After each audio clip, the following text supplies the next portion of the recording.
ఎవరైనా ఈ అప్పుడికి డబ్బులు కావాలి, ఎవరైనా ఇవ్వాలనుకుంటే స్పాన్సర్ చేయాలనుకుంటే రూపాయలు, 2 రూపాయలు, 10 రూపాయలు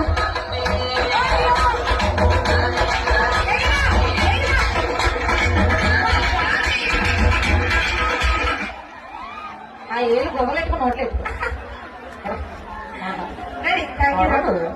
నీకు ఎంత ధైర్యం ఉంటే నా దగ్గర నువ్వు కచ్చిళ్ళు ఏం చేస్తావు? పవర్ స్టార్ డైలాగ్ చెప్పు, వెళ్ళు పవర్ స్టార్ ది డైలాగ్ చెప్పు. చెప్పు పరువు పోతుంది. చెప్పరా ఒక డైలాగ్ చెప్పు.